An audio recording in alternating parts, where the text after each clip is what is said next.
Donc ce matin, je veux parler des ennemis de l'excellence. La Bible déclare que nous ne devons pas nous borner à écouter la parole, mais nous devons la pratiquer.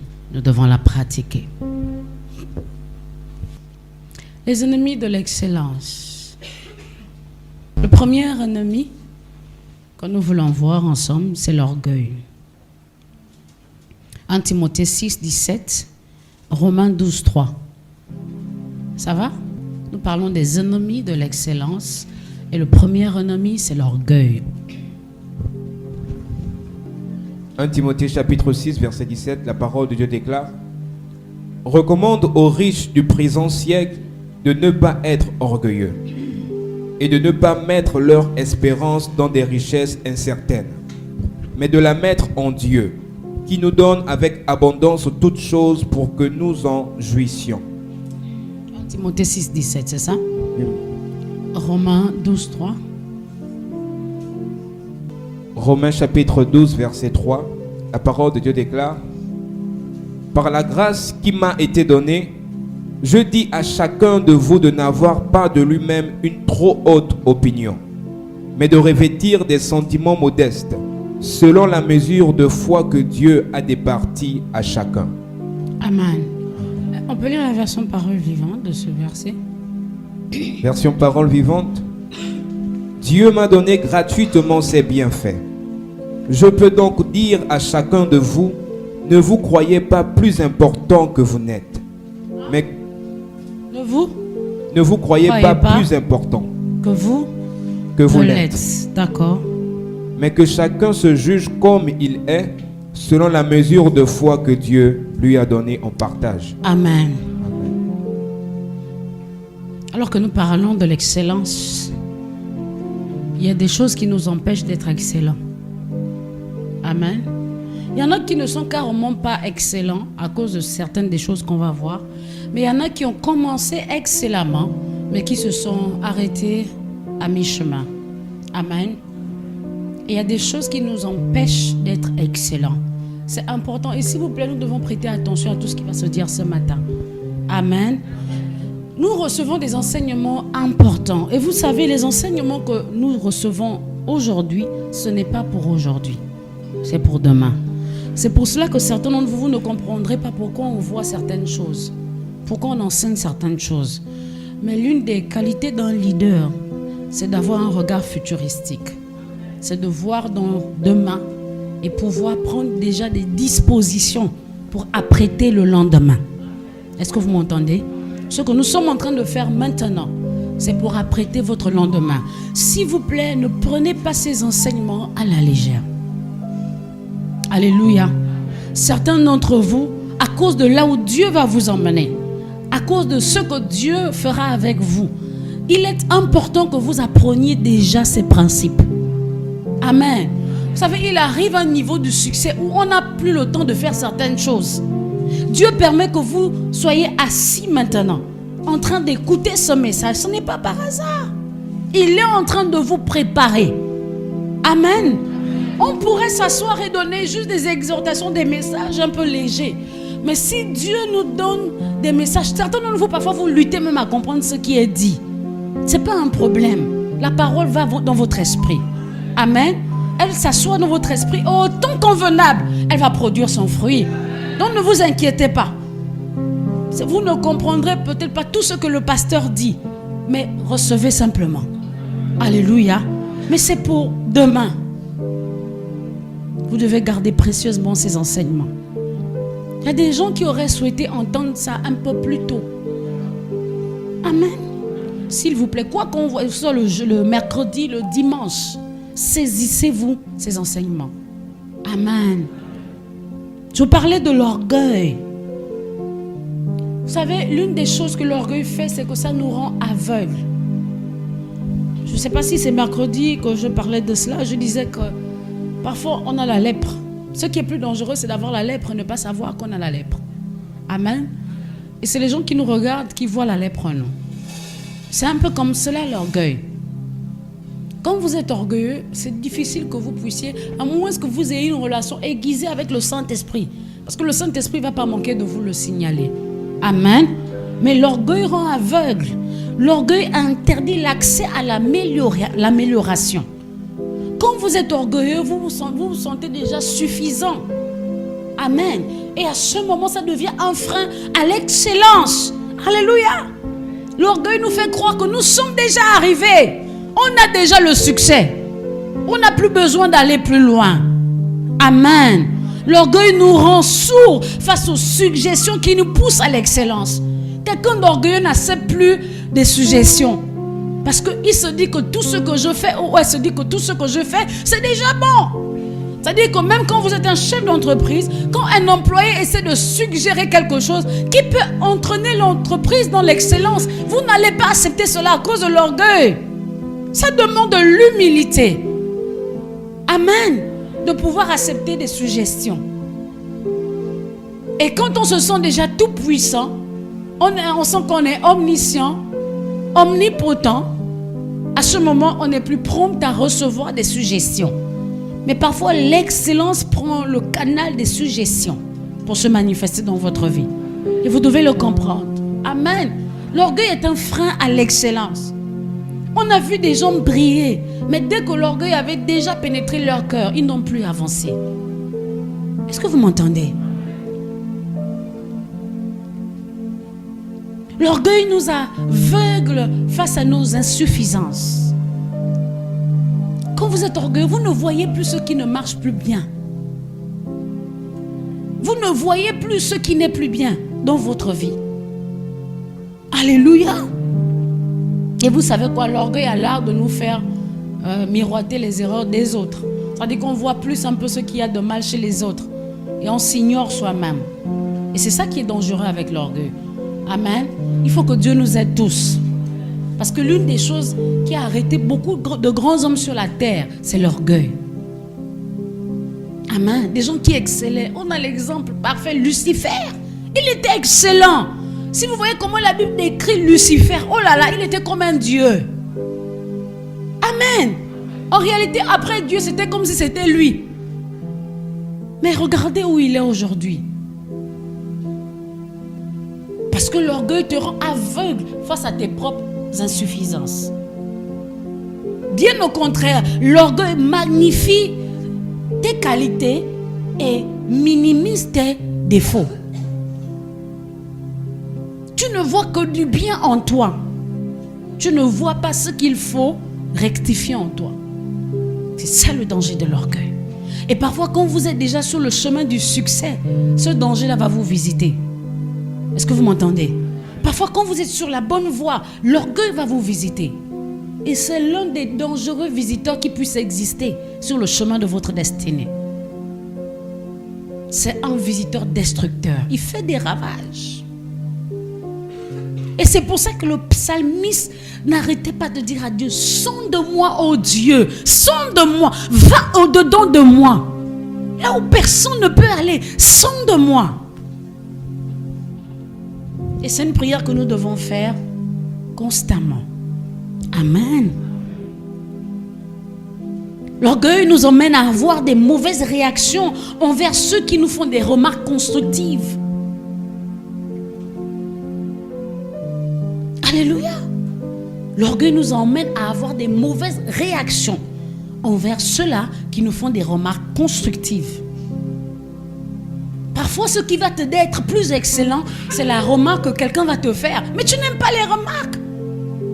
Quand on te fait les reproches, tu te renfermes. Quand on te fait les remarques, tu deviens bizarre. Et ça fait que tu vas demeurer, comment on va dire, médiocre. Amen. Je dis, l'orgueil nous emmène à avoir des mauvaises réactions envers ceux qui ont des remarques constructives. Si tu as par exemple conçu quelque chose et on te dit non, ça là, ça serait peut-être mieux que tu le fasses comme ça. Tu n'adresses plus la parole à la personne parce qu'elle t'a dit qu'il serait mieux que ça se fasse comme ça. Mais comment tu vas aller vers l'excellence? Quelqu'un m'entend ce matin? Quelqu'un d'excellent va vers même les gens pour prendre des remarques. Comment vous avez trouvé? Qu'est-ce que je dois modifier? Qu'est-ce que je dois améliorer? Alléluia! Yes! Mais quelqu'un d'orgueilleux n'aime pas quand les remarques arrivent à lui. Et n'aime pas aller chercher les remarques. Et pire, réagit mal lorsque les remarques sont faites. Amen. Que Dieu nous aide tous. Est-ce que vous m'entendez? Ce qui apportera l'honneur, c'est l'excellence. Amen. Ce n'est pas... Vous savez, les gens qui sont excellents sont toujours honorés. Ils sont distingués. Donc si nous devons être honorés et célébrer, on ne célèbre pas la médiocrité. Jamais. On ne vous donnera pas le prix Nobel de la paix parce que vous avez été médiocre dans un domaine. On récompense les personnes excellentes. Alléluia. Et c'est important de le comprendre. Donc l'orgueil, c'est un gros piège. C'est un frein à l'excellence. C'est un ennemi. Les mots sont bien choisis. C'est un ennemi juré de l'excellence. Amen. Numéro 2. L'autre ennemi de l'excellence, c'est l'autosatisfaction prématurée. L'autosatisfaction prématurée. En Rois chapitre 3, versets 14 à 20. En Rois chapitre 13, versets 14 à 20. L'autre ennemi de l'excellence, c'est l'autosatisfaction prématurée. 2 Rois chapitre 13, versets 14 à 20. Élisée était atteint de la maladie dont il mourut, et Joas, roi d'Israël, descendit vers lui, pleura sur son visage et dit: mon père, char d'Israël et sa cavalerie. Élisée lui dit: prends un arc et des flèches. Et il lui dit quoi? Prends un arc et des flèches. Vous savez, quand quelqu'un dit mon père, char d'Israël et sa cavalerie, il est en train de réclamer un héritage. Yes. Amen. Amen. Uh-huh.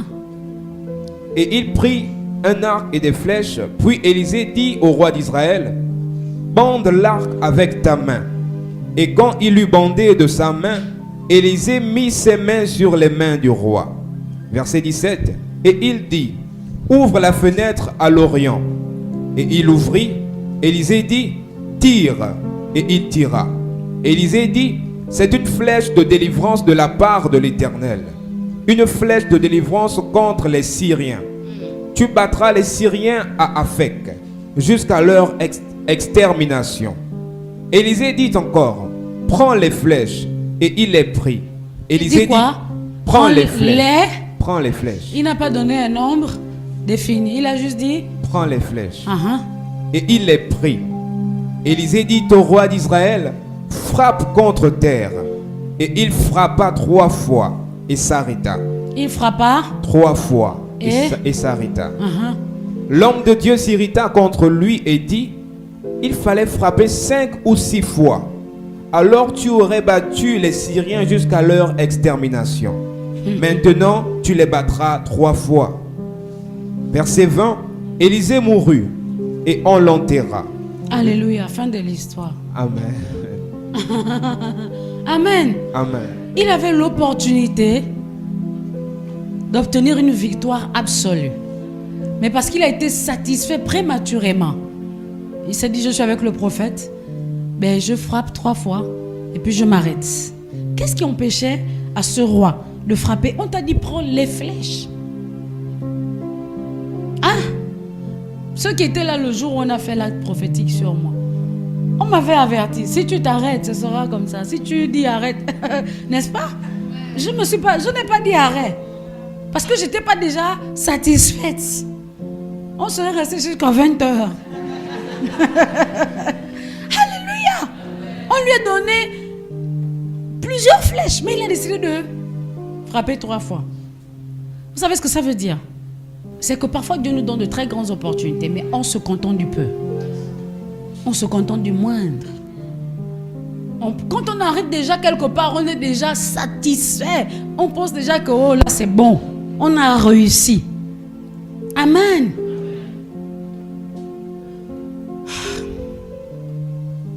Je voudrais qu'on lise une autre histoire avant que je ne continue à élaborer. Genèse chapitre 2, verset 20.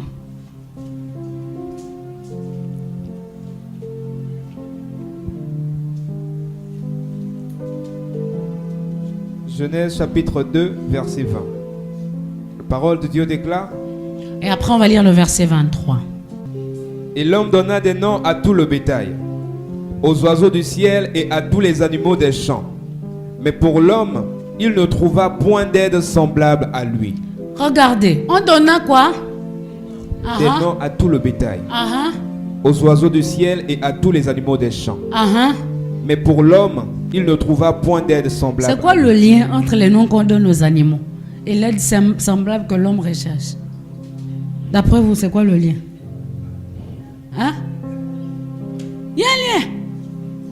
Ça veut dire que Dieu avait suggéré à l'homme de choisir parmi les animaux une aide semblable. Hein?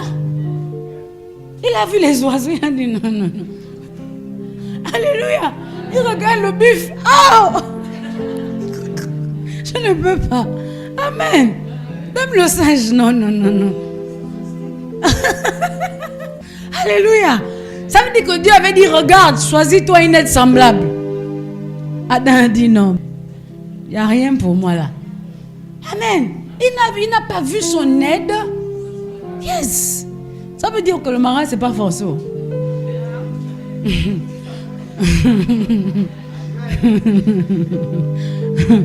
Quelqu'un m'a compris. Si ce qu'on te présente, ce n'est pas ton aide semblable, il faut refuser. Amen. Il ne faut pas te contenter du moindre quand tu peux avoir le meilleur. Alléluia. Et au verset 23. Verset 23. Et l'homme dit, voici cette fois celle qui est os de mes os. Il dit, voici cette fois. Celle qui est os de mes os. Non, attends, il a dit, ça veut dire quoi? Il dit, voici cette fois. Ça veut dire que la fois passée. C'était pas ça. Là, maintenant, mes yeux se sont ouverts. Je vois ce que j'aime, n'est-ce pas? Voici cette fois. Celle qui est os de mes os et chair de ma chair. Voilà, on est semblables. Amen.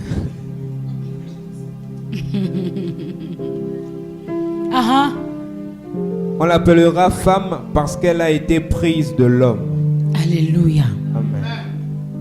Vous savez, ce qui m'interpelle dans cette histoire d'Adam et de Ève, c'est l'attitude de Dieu. Aussi puissant qu'il est, il ne s'est pas dit que toi tu te contentes de ce que je te donne. Quand Adam a refusé ce qui lui avait été présenté la première fois, Dieu allait se réinventer. Dieu allait réfléchir. Comment je peux faire une meilleure version de ce que j'ai déjà fait? Comment je peux mieux faire? Dieu n'était pas satisfait que Adam ne soit pas satisfait. Certains de nous, on a des clients qui ne sont pas satisfaits, mais on est OK avec. Normalement, si tes clients ne sont pas satisfaits, ça doit te mettre dans un certain inconfort. Alléluia. Dieu voulait faire plaisir à Adam.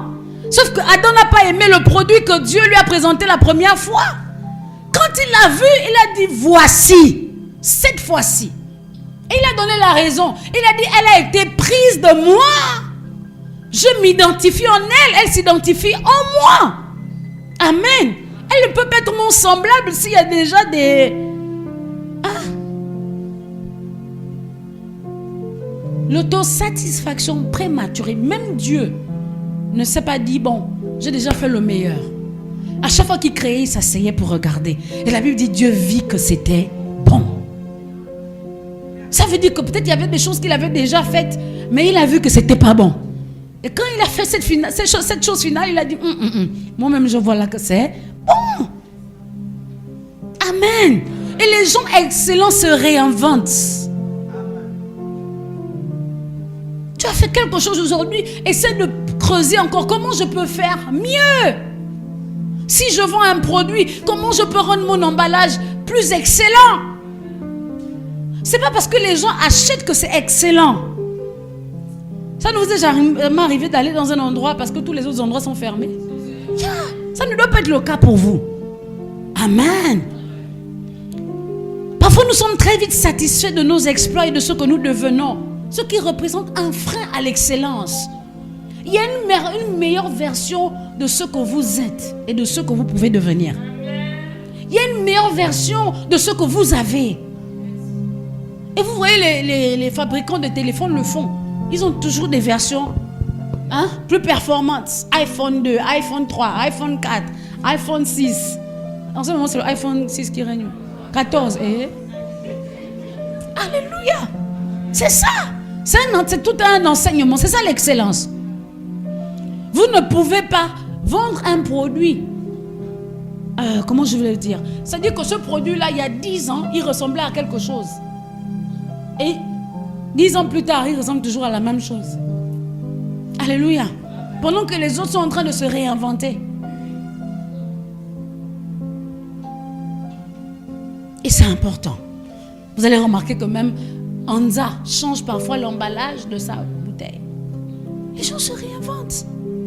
C'est seulement les chrétiens qui parlent en langue et puis qui gardent les méthodes du paléolithique. En pensant que le parler en langue va changer la bouteille, la forme de la bouteille ou de je ne sais pas trop quoi. Il faut se réinventer. Amen. C'est très important. Parfois, vous voyez que les entreprises changent les couleurs. Leurs couleurs. En tout cas. Et vous voyez, parfois, vous passez devant des maisons. La peinture depuis Kala. La peinture qui chasse les moustiques. On ne pense pas à se réinventer, à donner une autre couleur, à changer un peu les choses autour de soi. Amen. C'est très important. Une personne excellente se réinvente. En anglais, on dit rebranding. On se réinvente. Amen. Allez toujours à la recherche d'une meilleure version de vous. Une meilleure version de ce que vous avez. Une meilleure version de ce que vous pratiquez. Amen. Soyez toujours meilleur. Vous savez, être meilleur, c'est une quête permanente. En anglais, on dit it's a pursuit. C'est une quête permanente. Amen. Numéro 3. Nous parlons de quoi, s'il vous plaît? Numéro 3. L'autre ennemi de l'excellence, c'est ne pas vouloir développer un esprit de découverte.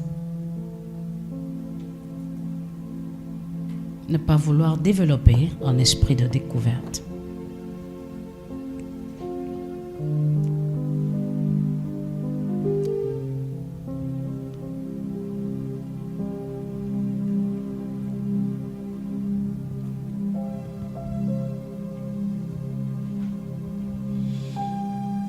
Parfois, le contentement engendre la stagnation. Et il faille des gens qui sortent de leur zone de confort pour aller chercher à l'extérieur ce qui peut nous aider à être meilleurs à l'intérieur. Quelqu'un m'entend ce matin? Quand on parle d'avoir un esprit de découverte, vous allez remarquer que la plupart des personnes excellentes vont toujours à la découverte de quelque chose. Est-ce que vous m'entendez? L'une des découvertes que vous devez pratiquer, c'est à travers le voyage. Vous devez apprendre à découvrir à travers le voyage, je veux dire. Dans la Bible, il y a l'histoire de la reine d'Éthiopie, c'est dans 2 Chroniques chapitre 9, versets 1 à 6. La reine d'Éthiopie, ou encore la reine de Séba, qui allait visiter le roi Salomon. Elle avait entendu, 2 Chroniques chapitre 9, versets 1 à 6. 2 Chroniques 9, 1 à 6. Elle est allée visiter le roi Salomon, elle a entendu parler de Salomon, et elle a décidé d'aller à la découverte de ce monsieur. À la découverte de ce qu'il avait comme accomplissement. Amen. Et elle a dû faire un voyage. Quand elle est arrivée, elle a vu même, est-ce qu'on va dire l'épitome de l'excellence? Elle a vu l'excellence dans son propre terme. Amen. Elle a vu comment la maison était décorée, comment les serviteurs étaient habillés, le type d'assiette qu'il utilisait, comment les assiettes étaient dressées sur la table. Tout ça, ça activait quelque chose en elle. Pasteur, qu'est-ce que tu es en train de dire? Je suis en train de te dire qu'il faut voyager. Alléluia. Vous allez remarquer que les gens qui n'ont pas voyagé, ce n'est pas une insulte. Il y en a, c'est maintenant, vous savez, la vie, c'est les étapes. Hein? Vous allez voyager. Mais pour l'instant, on parle des gens qui n'ont même pas l'intention. Ils sont tellement fiers de leur pays que quand ils vont dans les autres pays, ils ont la mycose. Ceux qui n'ont pas voyagé et qui ont passé longtemps ou qui ont pris presque une partie ou toute leur vie sans voyager. Ils ont des mentalités limitées. Il n'y a rien d'autre qui ouvre votre mentalité comme le voyage. Pasteur, est-ce qu'on doit enseigner ça à l'église? Oui. Jésus voyageait, il allait de ville. Amen. Yes. Vous devez développer l'art de voyager. C'est-à-dire que dans vos prévisions financières, sur 1 an, 2 ans, épargnez pour un voyage qui va se faire. Ne dites pas que c'est un problème de moyens. Si vous commencez à épargner, vous ouvrez un compte spécialement, et quelqu'un va se dire que pourquoi je vais épargner pour le voyage? Je vais vous donner quelques citations sur le voyage, d'accord? Quelqu'un a dit voyager, c'est aller de soi en passant par les autres. Vous avez compris? Voyager, c'est aller de soi en passant par les autres.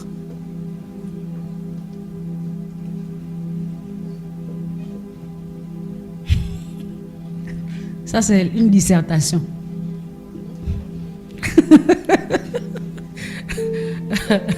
Je répète encore, hein? Voyager, c'est aller de soi en passant par les autres.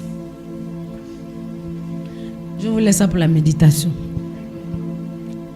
Mercredi, je vais demander ce que vous avez compris. Amen. Vous allez me dire ce que vous avez compris de cette citation. La deuxième citation que j'ai envie de vous donner. Un voyage est la seule chose qui s'achète et qui vous rend riche. Un voyage est la seule chose qui s'achète et qui vous rend riche. Quand on a enseigné sur l'économie du royaume, vous vous rappelez qu'on a dit qu'on ne devient pas riche en achetant. On devient riche en... Mais le voyage, c'est la seule chose qu'on achète et qui vous rend riche. Parce que lorsque vous voyagez, vous allez découvrir des richesses. Amen. Yes. Lorsque vous voyagez, vous ouvrez votre mentalité. Vous gagnez en richesse. Vous gagnez en... Comment je veux dire ça? En expérience. Vous gagnez en excellence. Vous gagnez en beaucoup de choses. Il y a des choses que vous n'allez jamais apprendre en étant sur place. Amen. Parce que quand vous allez chez les autres, vous voyez une autre manière de faire les choses.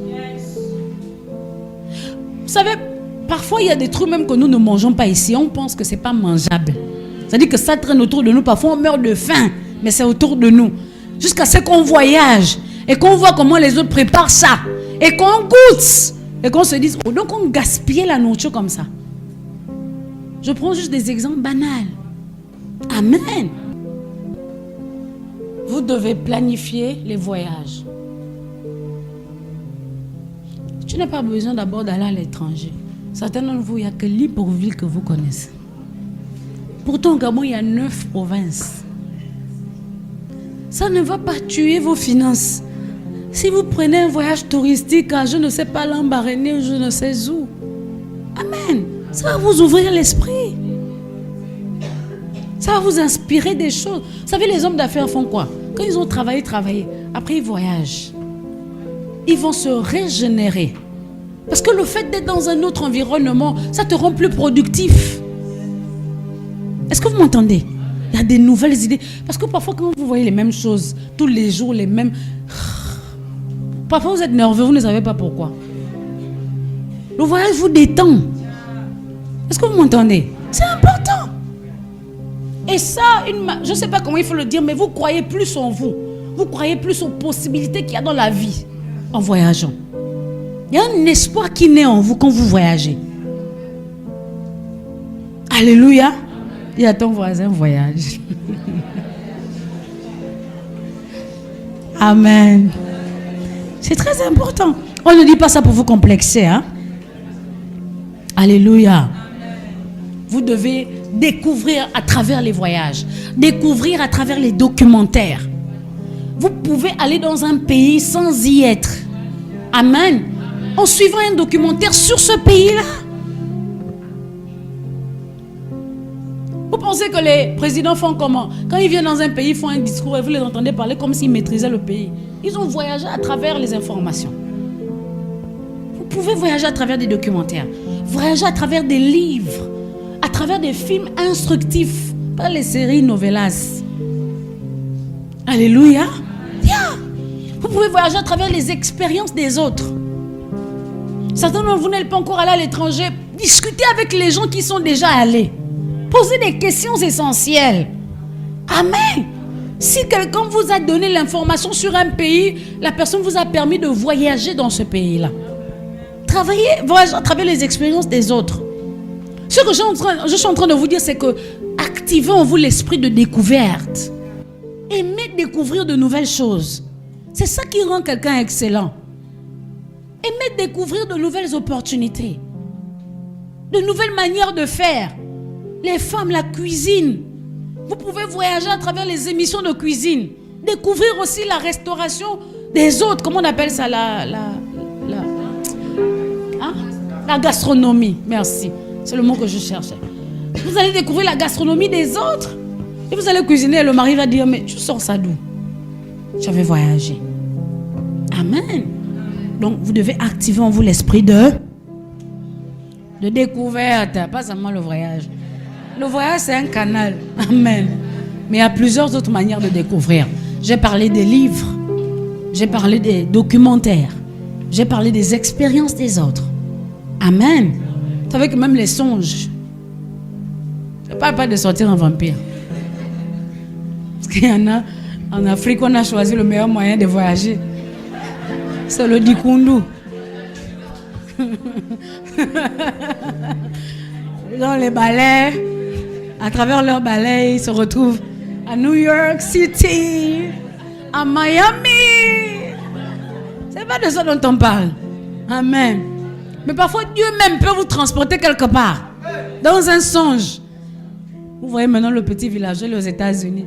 Il est déplacé par les immeubles dans le songe. Sauf qu'après, tu dois te réveiller. Alléluia. C'est très important. Vous devez voyager. À travers votre imagination, vous devez voyager. Ce n'est pas les choses qu'on enseigne à l'église. Hein? Pardonnez-moi d'être ce genre de pasteur. Hein? Numéro. Le manque de planification et d'organisation. C'est un ennemi de l'excellence. Le manque de planification et d'organisation. C'est un ennemi de l'excellence. En d'autres termes, l'improvisation. Luc chapitre 14, verset 28. Quelqu'un a béni ce matin? Luc 14, verset 28. Luc chapitre 14, verset 28. La parole de Dieu déclare: car lequel de vous, s'il veut bâtir une tour... S'il veut quoi? Bâtir une tour. Ne s'assied d'abord pour calculer la dépense et pour voir s'il a de quoi la terminer. Amen. Amen. Ne s'assied d'abord pour faire quoi? Pour calculer la dépense. Et voir s'il a de quoi la terminer. C'est quelqu'un d'excellent qui peut bâtir une tour. C'est pas tout le monde qui bâtit une tour. Amen. Amen. C'est quelqu'un d'excellent qui bâtit une tour. Mais la Bible dit qu'il doit d'abord s'asseoir. Il s'assoit pour faire quoi? Pour planifier, pour faire les calculs.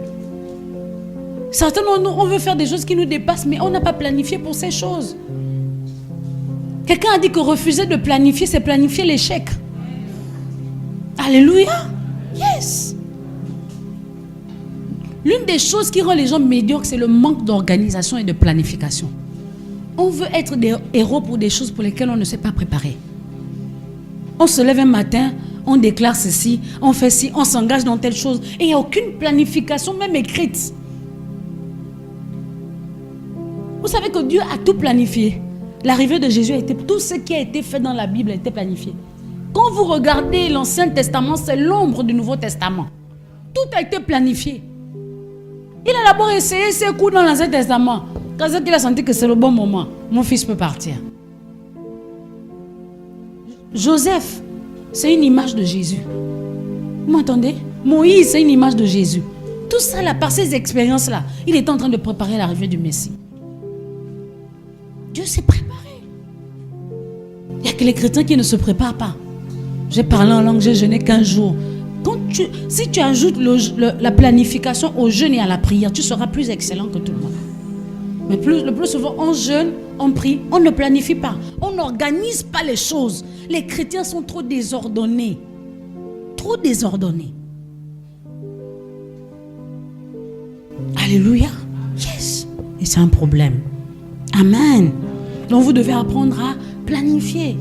La planification permet de voir les insuffisances, de voir qu'est-ce qu'il faut combler, comment il faut faire, qui il faut contacter, comment les choses peuvent avancer.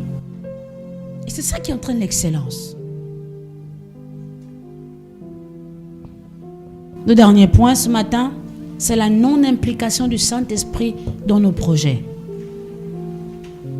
Ça, c'est un autre ennemi, un ennemi majeur de l'excellence. Quand on n'implique pas le Saint-Esprit, ce sera un chaos total.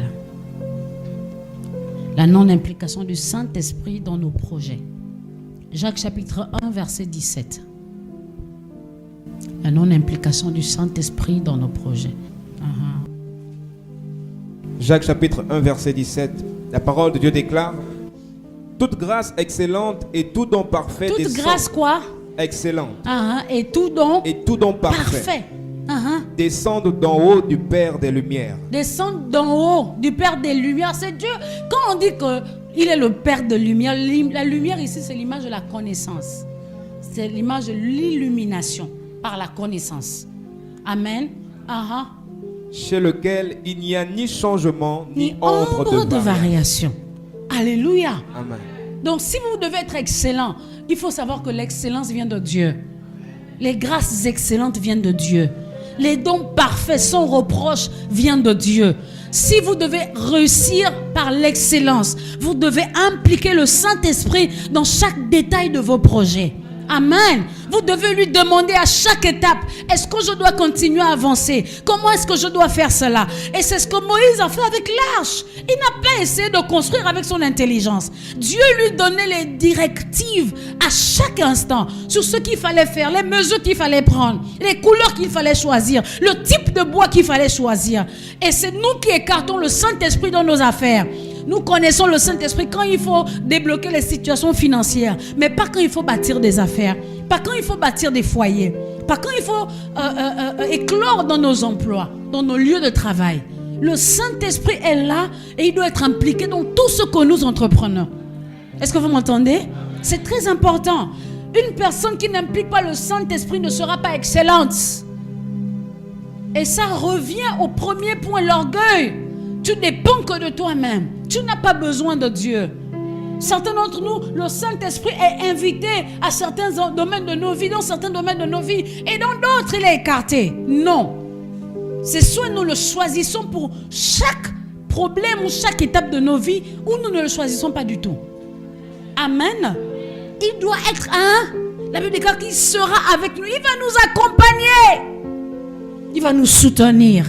Mais tout ce que tu fais jusque-là, est-ce que le Saint-Esprit est avec toi? Est-ce que tu l'impliques? Est-ce que tu demandes son avis? Et tu te demandes pourquoi ça ne marche pas? C'est lui qui va te dire, tel associé, tu ne peux pas continuer avec lui. C'est lui qui va te dire que telle femme d'affaires, évite. Tel produit, ne prends pas. Quelqu'un m'a dit un jour que j'ai fait un songe et j'ai raconté à une des personnes qui est proche de moi. Je lui ai dit que dans le songe, c'est qu'elle achetait un produit qu'elle ne devait pas acheter. Et j'étais là comme pour intervenir et empêcher d'acheter. Sauf qu'elle était déjà très déterminée. Et quand au réveil, je le lui ai dit, elle m'a dit, j'ai fait une grosse commande, mais ça m'a tourné en bourrique. J'ai été tourné en bourrique. Alléluia. Si elle avait consulté le Saint-Esprit, combien de personnes se sont lancées dans les affaires qui les ont entraînées dans les prisons? Combien de personnes sont même allées à des endroits pour aller signer des soi-disant contrats, mais sont revenus avec les pieds? Si on écoute le Saint-Esprit, on sera excellent. Est-ce qu'on peut se lever, s'il vous plaît?